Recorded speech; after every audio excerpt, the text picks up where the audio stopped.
it's a fantastic fit, what Anwar talked to you about, to what I am going to talk to you about, even though we did not communicate to it by purpose.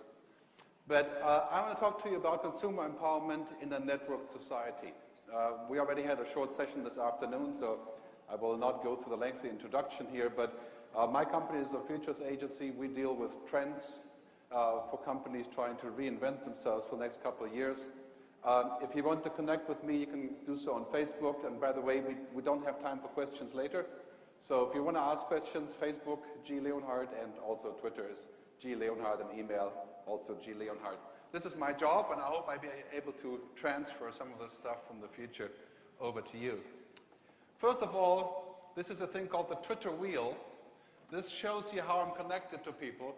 And I can tell you that about 99.4% or something like that of everything that I'm about to tell you is taken from others. Knowledge grows when shared. I'm the best example. Sometimes I think I know less the longer I do this. But thanks to all the people in my network that allow me to actually share this with you. As you were saying, that's basically where it all comes from. This is a bridge in Cologne, Germany. And these days, many things on the internet remind me of this. You know, we're constantly getting more locks on all kinds of things, right? This is not the kind of world we want to live in. Right? Because as you do this, there are thousands of locks being added this very minute. This is the world we want to live in, is the world of sharing, right? This is RSS feeds. Share this. Have you seen on websites a button that says share this? The most powerful tool you can imagine. 2.6 billion people on the internet, 5.4 billion on mobile phones, converging. Put the share this button, that's all you need, right? That's a vote of confidence. We're living in a world of broadband culture. Some people would refer to that as broadband unculture because of what you can get on it. But when you're connected, life is different.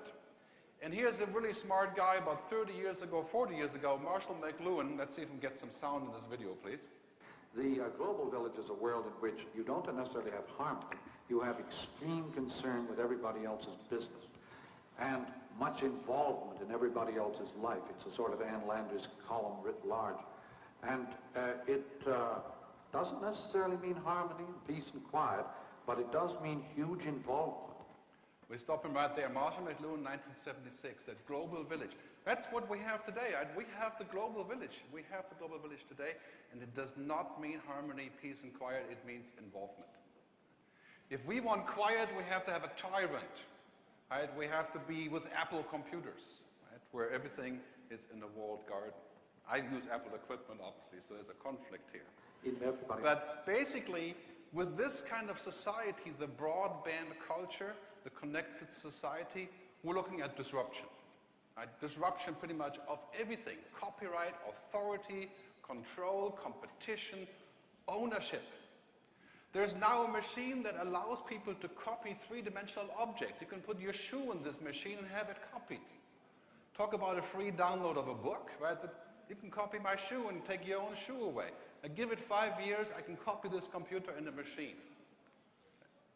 Talking about three-dimensional copy, all I have to do is download the plan for it and we'll print the machine. Right? So the disruption that we're seeing because of connectivity is humongous, and we have seen nothing yet. I mean, wait till the other 3 billion come online, China, India, Russia, right? Everything known to man will be widely copied. Now you have to ask the question, is this good or is this bad? And of course, the answer is it depends. But here's a preview. When will newspapers stop printing? A friend of mine in Australia made this chart called the Newspaper Extinction Timeline. Okay. In America, it's at the top of the list. In 2017, he says people will stop printing newspapers. Now, the question for us as consumers is, do we want news or do we want newspapers? Right? We don't really want the paper, right? The paper is wasteful. Some of us like paper, but we could have the news without the paper. I look at China here. The button in China is all the way down here, 2031 for the extinction. So you're quite safe for some time if you are in China, Metro China, that is. But we have dramatically increased power of consumers. And you as a consumer organizations or as a bunch of organizations, right, we have to magnify this power. Right? This is basically what's happening, already is happening on the web. Even without organizations just organically happening. We have to use the tools that we have. If you're somewhere in a hamburger place, you don't get service, you can use ketchup to say that you're not satisfied. Today, when you go on an airline like EasyJet or Ryanair or any of the European cheap airlines, you don't like what's happening, you take out your phone, you say, this airline is the worst ever, and you put a photo of the jam. Right? And within 10 minutes, you have a response from the airline, we're so sorry, can we send you a coupon? Right? That's what you have today. When you check into a hotel, they put up a sign that says, please review us on TripAdvisor. Right? They feel that we have the power to review them. Right? That is the power that we have today. Look at the music industry. Refusal to yield consumer demand results in death, or near death, you could say. 70% decline in revenues in the music business, not because we don't like music. We love music. Right? Not because we're not willing to pay. We do like to pay for value. Not because we're evil. That is for most of us. Right? But because the offer stinks. Right? The way that it's supposed to happen in legal ways is not what we like. We like something else that we're not getting. Right? So that's why we have this. The result of obsession with control will be near death. And this is not just true for music, it's true for everything. For every brand, also for ourselves. Let's keep that in mind, right? If you want to control the message of consumers international too much, you will not build the audience. Yeah. This, of course, is the flip side of the coin here. The International Federation of the Phonographic Industry, the IFPI, that's the lobbying group behind the record labels. This is their motto. Protecting intellectual property is key to the digital business. Nothing much wrong with protecting property, I think, in principle, right? But look what happened here. I mean, this is the chart of the music industry, going from the average consumption of $71 10 years ago in the US to $26 today. So ask yourself this, is this a successful paradigm? The answer would be quite clearly, there's nothing wrong with the paradigm, but it's not working, right? In principle, we're not opposed to it, but in reality, it's not doing any good. Right? Because the reality is, it's not about protection, it's about engagement. It's about engagement and making it work. The rest is theory. Right? So, in this context, we have in many organizations a sort of toxic assumption. Right? That, I mean with that, that if you use it, you're poisoned. Okay? The assumption is the more control you have, the more money you make, or if it's not money, the more power you have, because you have control. In the network society, this is actually completely the reverse. Right? You get your power from the network, so it's not control that makes the money, it's trust that makes the money. Trust. And trust is sort of the new control, if you wish. Hugh McLeod, a great cartoonist, he says in this cartoon, engage or die. And this is so true now. So the reality is in our world today, engagement becomes the only factor that can't be copied or faked or lied about. Right? You either do it for real or you don't do it. This ship is sinking. This goes for brands, it goes for governments, it goes for all kinds of things because we're just too many people that are connected. We're looking at embracing, empowering, enable, and engaging. And this is not just a theory. You see this being embraced already by very, very large companies, right? Saying we want to actually embrace and empower the consumer. So don't be in this position of the fried egg. It's too late to ask when you're already fried. Right? So think about this a little bit before you get into the pan. This beautiful place was where all of us lived until a few years ago, walled gardens. Telecom, media, cable television, right? We're inside this beautiful walled garden and the flowers are just nice, right? It's a nice place. Right? We didn't have a different choice. But today, walled gardens are a system failure. Walled gardens are coming to the point where we're saying, well, it's quite nice in here, but, you know, what's outside of the hedge? Right? Don't put up a hedge. Don't stay inside the walled garden, no matter how beautiful it is. You have to go look outside. So today we have a default requirement, not just for doing what you do, but for business, for life in general, and that is to enable and engage. Pepsi-Cola, or Pepsi rather, sorry, it's not the same, they're steep competitors. Pepsi came up and said, how do we get more people to talk about Pepsi? We fund, what, $40 million worth of ideas. So you could go to this project called Pepsi Refresh, and Pepsi Refresh allowed people to say, we want to build a kindergarten in XYZ, or we want to do the following, and Pepsi would fund it. And people would compete for the idea. It had nothing to do with drinks. The most successful promotion ever was the Pepsi Refresh Idea Project, and it's still running. It's going worldwide very soon. Deutsche Telekom, T-Mobile, has a campaign that would make the record industry scream in terror. It's called Lives for Sharing. Everybody is using the paradigm of sharing. Ford has a campaign, and of course, the Chinese sites that we know, the most successful Chinese websites are those that are for sharing. Not for sharing music even, for sharing us with each other. So that's what's happening in a connected society. Monopolies will fail us. Right? Because quite clearly they can't deliver what we want, which is engagement. They don't need engagement, they have power. And of course they can live in parallel, but I think the bottom line is we will also fail them. We just won't buy anymore, we won't contribute, we won't participate. And I think really it's time to change the word consumer. That's actually quite a bad word. We have a total redefinition of what that is. We have people who are consumers, we have those that are producers, we have those that are participants, we have those that are multipliers. There's all different kinds of people there. 72% of American kids have uploaded something from their private life onto the internet. Videos, photos, poems, whatever they have done, 72%. I think it's actually higher in China even. It's mind-boggling how people are sharing what they do by standard. Right? This kind of thing with the phone and the tweet and sharing stuff is a standard. Right? That is the digital society that we're going to. And now in this society, the users are the content. We are the content of what we talk about. We are the broadcast. As we can see right here, we're sharing things. This is what it's all about. Now, Coke, for example, had done some research on this, just to give you a more example from the business world, right?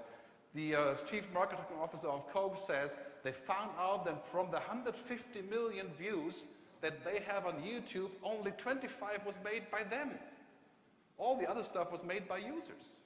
They uploaded videos about Coke on YouTube. Right?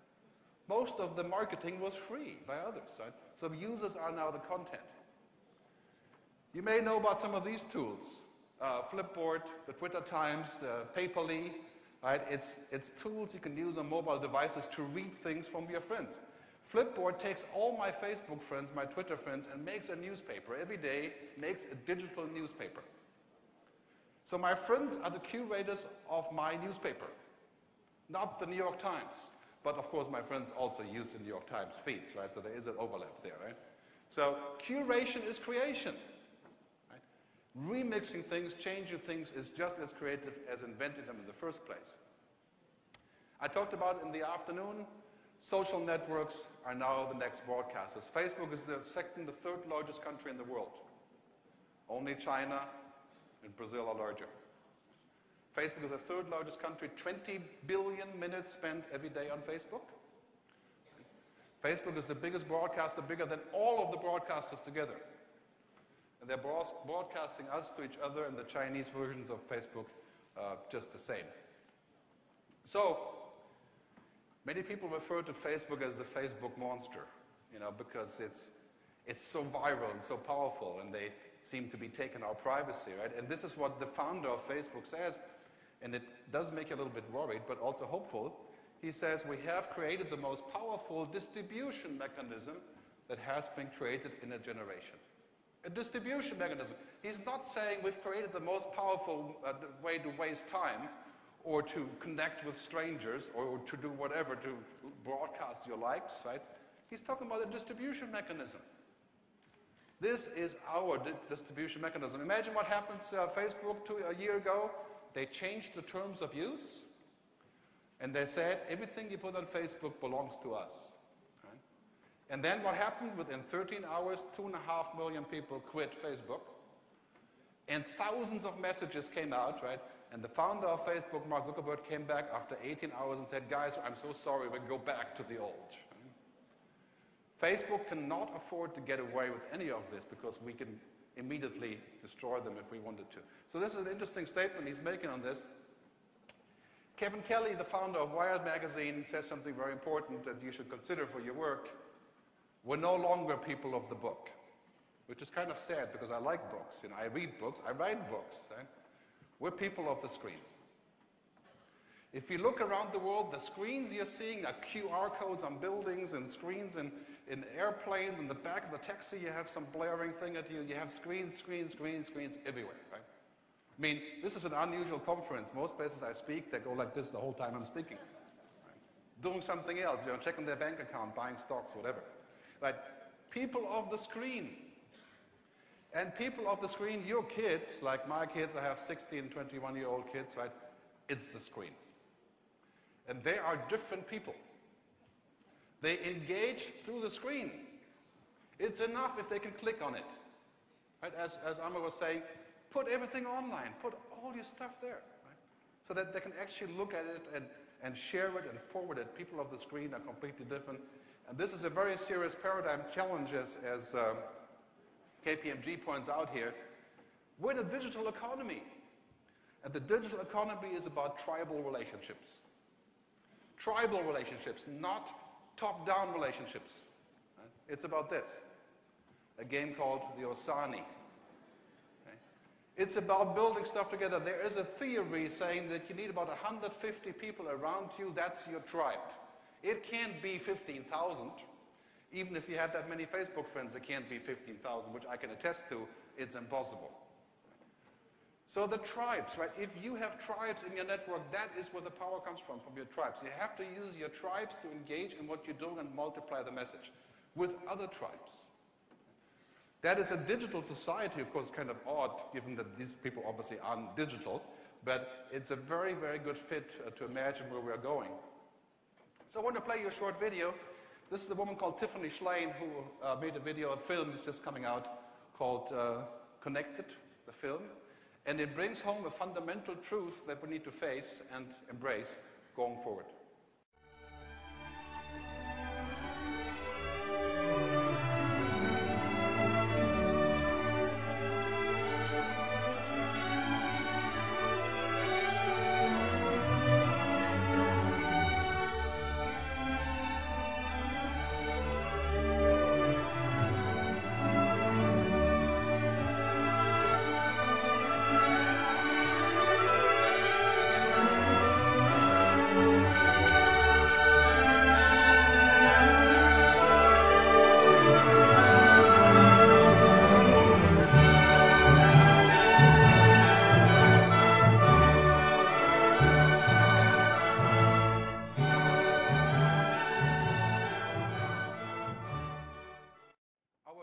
Is not to be proud that we're independent, right? It's proud to be interdependent, to connect to each other.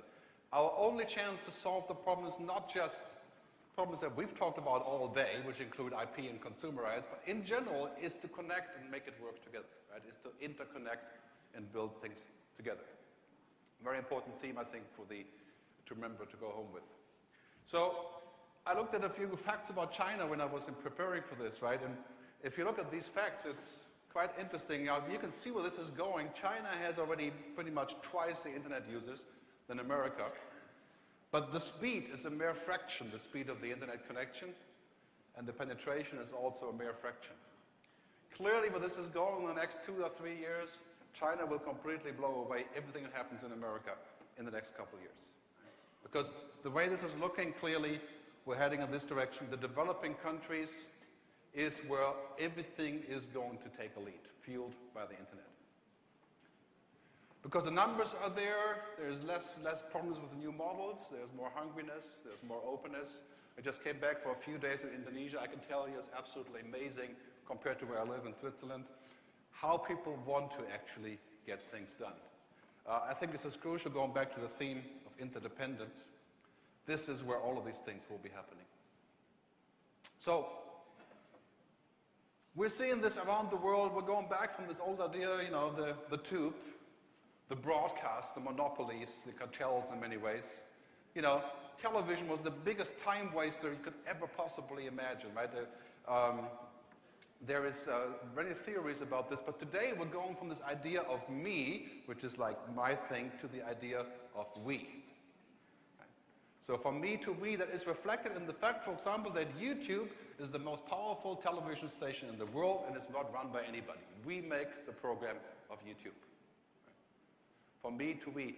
This is going to be a theme across the planet, across industries, that basically this is the way that we're going to see things going forward, from this idea of having the tower, the broadcast, the force, the monopoly that people that know, people who have the cable in the ground or whatever they need to broadcast, right? Now we're going to a model that looks like this. Millions of us connecting. And guess what? Of course, these two models aren't completely exclusive. They work together just fine. There will be big media companies, there will be big corporations, right? But the power of us is what we see right now across the planet. I call this, we're going from the ecosystem to the ecosystem. The ecosystem is Universal Music and Disney. I'm not saying anything wrong with that. I'm just saying that is the way it was. Big airlines, big banks, big companies, big government. Now we have ecosystems. Right? People who are building, those are being built right now. Ushahidi, for example. Any of you guys know Ushahidi? Fantastic service in Africa that's completely built on the ability to connect people. This is where the future is going. A theme for my second book, which is available for free on the internet, called Music 2.0. We're going from the idea of having networks. You know, in America they're called CBS, NBC, and those are the networks, right? We're going from the idea from the network to the networked. Our world is changing from this idea of monopolies and central broadcasters to networks. If you have not embraced the idea of networks for your work, that's where you have to go, because otherwise the lights are going out on the other end. Give it 5 more years until we have 5.6 billion people on the internet connected to cheap mobile devices for free. Right? This is the next thing that's coming for free. Right? This is a very, very powerful tool. Look what's happening already around the world map of social networks. You think in Facebook or QQ, QZone, that's just the tip of the iceberg. I mean, look at all this stuff that's happening around the world in social networking. Look at Skype. You guys probably are heavy Skype users, I'm sure, right? How does Skype make money? They give us things for free. And then we return the favor and buy a stupid headset, or we buy a Hong Kong phone number when I live in Switzerland. I have one, works great. They made $500 million last year doing stuff for free. I mean, the disruption of the internet, Amazon is absolutely everywhere.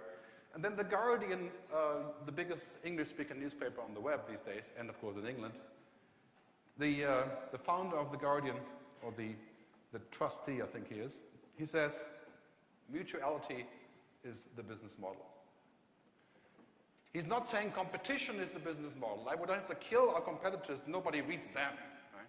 The Guardian gives away every word written in The Guardian for the last 50 years. You can suck off the internet and build your own digital newspaper. It's called an API, Application Platform Interface. Right?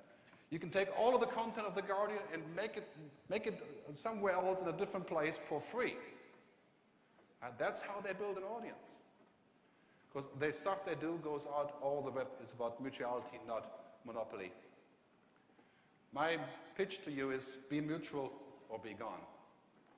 Because if you're not mutual, you will not reach your goals, you get bogged down in very few exceptions, like Apple computers. You can't do it by yourself any longer. Be mutual or be gone.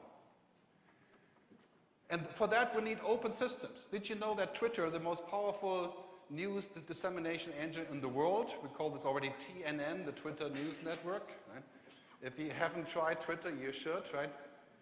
There's 1,250 companies that build their life on Twitter by sucking the data from Twitter into their own system and building their own websites and applications on Twitter, right? Through a process of linking up. And Twitter allows every person in the world to go and get the data from Twitter to build their own thing. Right? That's the idea of open platforms. Is your organization making everything you have available to others to build what they have and create a mashup of the two? Are you doing this? If not, you should. Because they will return the favor. Right? They will return the favor of mutuality. We talk briefly about piracy, because this is a great topic here for Hong Kong and for China and for developing countries in general. Right? Piracy is simply unmet demand. And the CEO of the former CEO now, he got fired probably for this, but he said the best way to combat piracy is to make it available. The reason that people download for free and steal, in parentheses, whatever they can, is because the demands aren't met in any other way for the most part. So let's not talk about those rules from 20 years ago that say that I have to do X, Y, Z, which I just can't do, then you're forcing me to do it for free, right? This is Piracy. The CEO of Macmillan, one of the biggest book publishers in the world, he says, piracy happens when motivation meets opportunity. Motivation is the love of the content, and the opportunity is that it's not available. That's how we can solve piracy. And that's how we will solve piracy in the future, not by old rules that are pre-internet or even pre-print in some cases to solve this problem. Kevin Kelly, again, the founder of Wired Magazine, he put this up. The future value of music and films and television is not to buy a copy, but is to experience it. To use it in a wider sense, not to just download a file, but to download the experience, to be part of it. And you can't copy that. You can't copy experiences, not yet. Give it another 50 years, we'll get there. So if you're a writer or a musician or a content creator, this is what you have to do. You have to create a transparent standard that says you can use this stuff under the following rules, right? That's called usage rights. So what we're seeing as a global trend around the world, we're going from the idea of copyright, which has its own merits and dismerits as well, to the idea of usage rights, making things available. Bottom line is, if you don't make it available, they'll use it anyway, you'll never see any money. That's what we see now. It's impossible. The internet is a giant copy machine. Every piece of content will be copied. I went to Russia 4 weeks ago to talk to some people. I went to a factory and they showed me there's 400 people copying books manually as a PDF to put up for free on the internet. Every book in Moscow has already been put through the machine. And this machine makes a book a 500K file you can download on a BlackBerry and read the book for free. Not illegal in Russia. Right? Putting it up for everyone. Every piece of content will be made available for free unless we find a business model to make it better.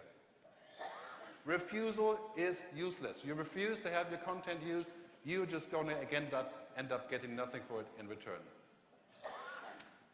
You heard about cloud computing, not to get too technical here, but this is where everything is going. Your education, your phone calls, your banking, your money, your lending, your medical information, your movies, all moves into the cloud. This is great news for us as consumers, but for the companies administering what they used to sell us, which is, paper and books and so on, that's a huge shift. So think of cloud computing in this way. The other thing is that we talked about this afternoon, right? Sharing content is the default driver of the digital economy. If we can't share, it won't exist. Many people would say today, ask a 15-year-old person. They're going to go on the web and check out what you do. They can't find you. You don't exist. Right? You just don't exist. There's no link. There's no information about you. You don't exist. If my books weren't available for free on the web, nobody would ever buy them. I've downloaded to this day 1.23 million copies of my PDF for free. Right? Last year I made $5,000 in donations. More than I made ever with my first publisher of my first book, who paid me a royalty. So think about that for a minute, right? Sharing is the driver of the digital economy. You remove sharing, you remove the growth, you remove the success of what you do, with very few exceptions, those that are the top-end hits, of course. So what we need, really quite simple, is web-native legal frameworks. This is a big job, but it has to be done.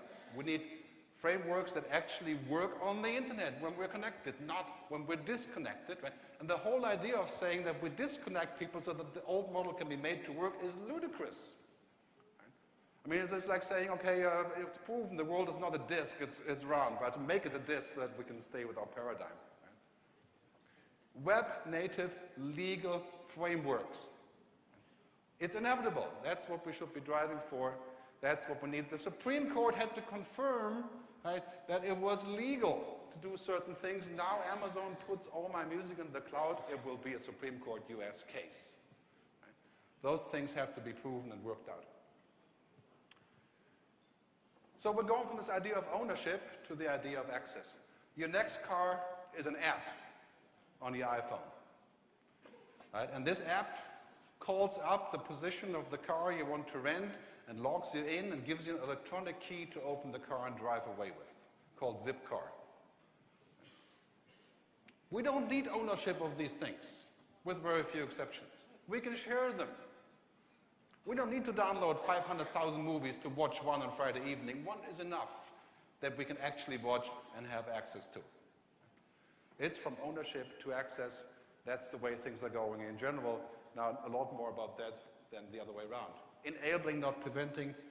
And as Seth Godin, the writer, has said, it's possible to go direct now.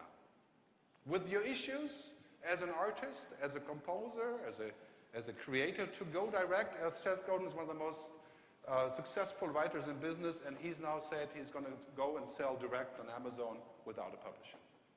Not to say that publishers aren't needed, they are, but for other things. Right? So here's a project you should check out if you're into this. There's a company called Kickstarter. Kickstarter is what the name says. You go on Kickstarter.com and you present a project to people and they fund it for you.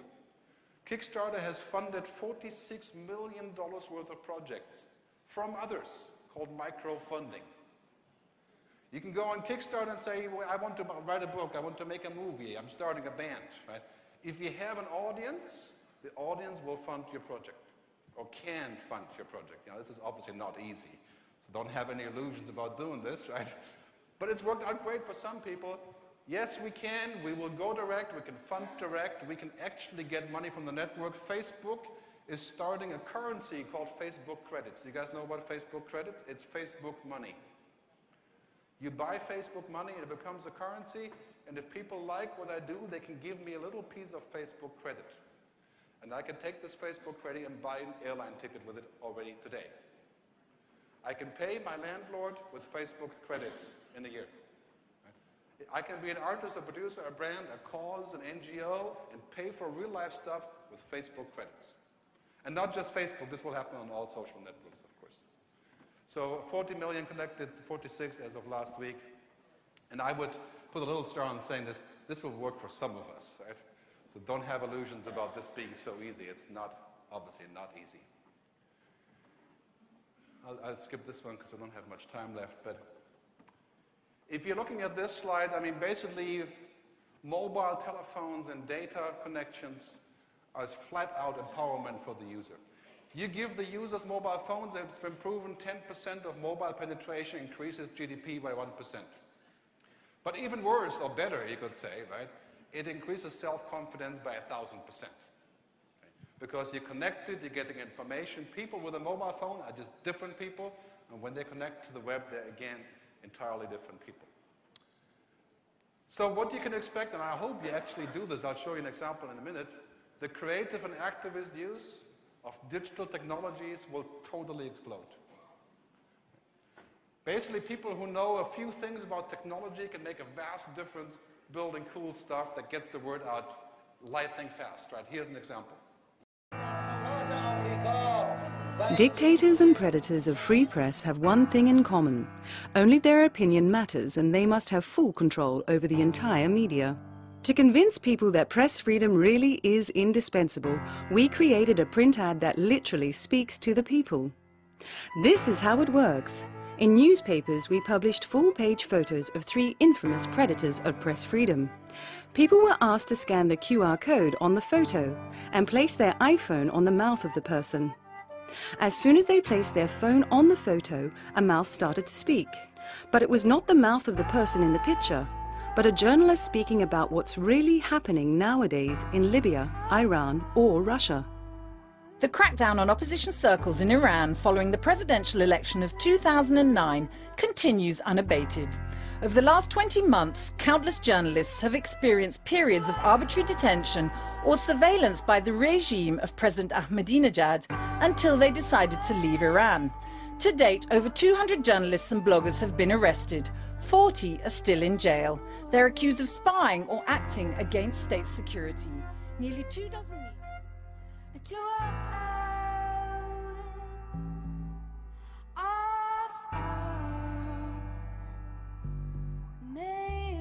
After the film, people were redirected to a website where they could find more information about Reporters Without Borders. On the website, they found an explanation of the campaign, a list of predators of press freedom, the Press Freedom Barometer, the Reporters Without Borders iPhone app, and they were asked to make a donation so Reporters Without Borders can continue to defend journalists. Do you know how many users they got with this? I mean, this is quite simple to do, actually, right? I mean, if you know a little bit about programming, you can do this. I'm not a programmer, I'm a musician, so I don't know about this stuff. But basically, what you see here is creative use of technology, and all of a sudden your cause has 1 million people paying attention to it. It's not just those wacko artists on YouTube that are using this, right? It's everyone using it. So if you're not doing this, you should go in this direction. I will skip this as well. Talk briefly about privacy. This is a little bit hard to take. You know, I just turned 50 last week, and I'm not exactly into being naked on the internet, in the sense of data, I mean. But that's basically what we have. If you're a public person, if you're anyone in business, if you're doing anything anywhere, you're basically public by default. When you go to a meeting now, how many people that you will meet will go to LinkedIn or Zing or Facebook to check you out before the meeting? Probably every single person. On the West Coast in America, if you go to a meeting, you request a meeting with a well-known person, you will not get the meeting unless you have what's called a social media score. Okay? There is an algorithm that calculates how well connected you are, called Cloud with a K, or peer index. And before you can request a meeting with an investor, your peer index has to be over 60. Okay? That is collecting how many connections you have, how many times you have posted blogs, and all that other stuff. Right? It's very bizarre, but basically what we're seeing here is that the default of our life is publicity, what's called publicity. And this is kind of scary, actually, because you can say, okay, if you don't want to be as public, maybe you're not as connected. This is a very, very difficult topic for us to understand, because the benefit of being public, they're quite obvious. Right? But the disadvantages are also obvious, so we're always stuck in this back and forth between the two. I think privacy now is something that we have to recreate. Right? We have to essentially say, okay, I'm being public here, but not here. Right? I have to make choices. So our responsibility is huge to figure out when are we public and when are we private and what does it all mean. So I don't think that's a government job at this point. I think it's our own responsibility. But difficult topic, I think, for the future. This is my cloud score. I'm on 62, so I can get the meeting. Okay. It tells you basically how many times people have talked about you and all that other stuff that you don't want to know about. But social capital. Right? Social capital, you know what that means, social capital? It means your influence. How many people listen to you? That's called social capital. Right? That becomes real money. When you go to Kickstarter and you're raising money for a project and you get 2 people to give you $7, you notice your social capital wasn't as good as you thought it would be. Right? That's kind of a reality check. So social capital becomes real currency, again, going back to the Facebook money. Because of this.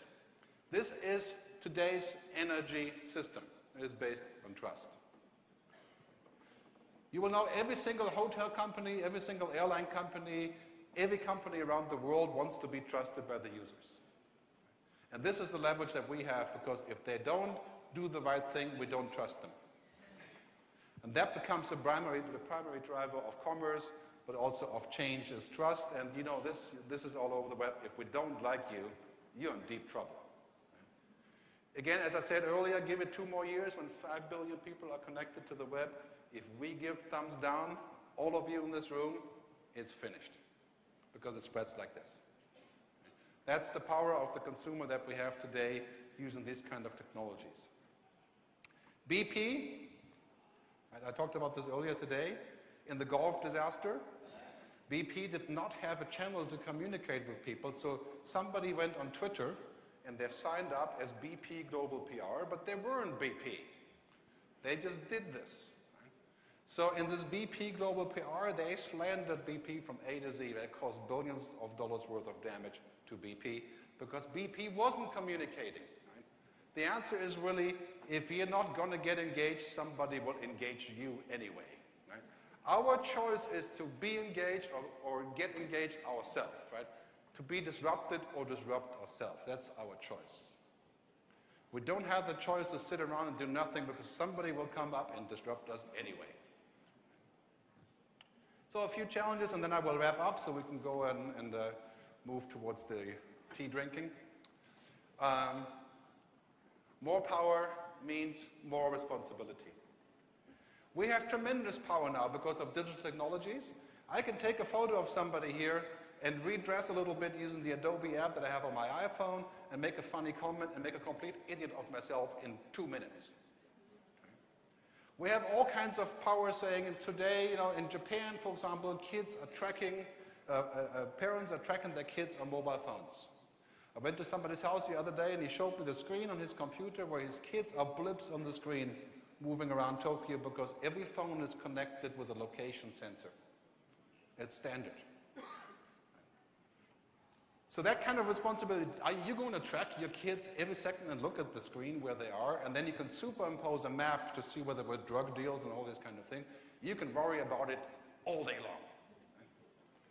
So that's our responsibility, is to figure out, do we want this? Do we not want this? Right? And of course the answer is, it depends. Sometimes maybe it's good, right? But there's no black and white answer here. So it's very hard to answer this question, should it be possible or not? Clearly, if there's a data leak in Facebook, we'd be very worried. That's why I think they're paying good attention to this. And then we have to be, of course, worried about the loss of depth. The noise on the internet and in general, the noise in our life is so huge, it's like we're skimming around the surface the whole time. So I would encourage you to also ignore the noise sometimes and go underneath the surface. Look at what happens on YouTube, right? If you don't get your views in the very first day, you'll never get them, right? Because it's only the very first couple of days where you get anyone to pay any attention. And because of the noise that we have and the options that we have on the web, we need more filters, not less. So we need more people to share things with us that are experts. We need more experts, not less. This is why the future of newspapers and media and broadcasters and radio is actually quite good, because we need more filters, but we don't need gates. We need useful filters. That's why I think media is also in a good position. And then ask yourself these questions, okay? You're empowered for activism, but also, are you empowered for leisure, right? Leisure means you can take it in and think about it. You will not achieve anything by pumping in more information more and more all the time, because you don't have the leisure to create anything. So we have to be empowered for doing, but we also have to be empowered for thinking. This is a very, very important point. We're not always there to just create new things. For data, we need standards. Who's allowed to use my data? Why are they allowed to use it?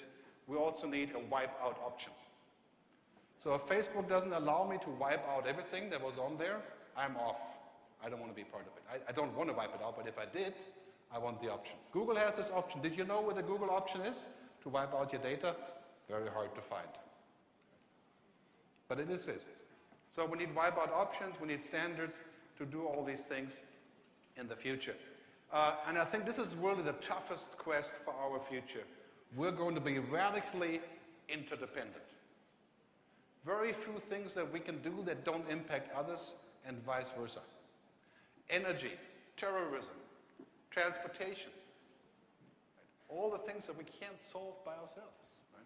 We're becoming interdependent, just like if Amazon decides not to allow people in to create data, or Twitter, then they're just disconnected. Right? So we're rapidly interdependent, which is quite a hard thing to think of. So a few thoughts on activism, then I will wrap up. My 5 cents or my 2 cents for you: adopt cutting-edge technologies before they, whoever your sparring partner is, right, before they do. You know what all the big companies around the world, I work with big companies, so I know what they want is they want to get very fluid at social media. That's their goal. Right? They want to become a tribe member. That's their top priority.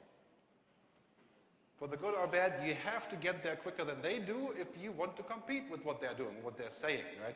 If you have lobbyists, most lobbyists already are heavily into YouTube, Facebook, Twitter, and QQ, and whatever you have, right? So it's actually quite easy, so that's my advice, to use viral concepts.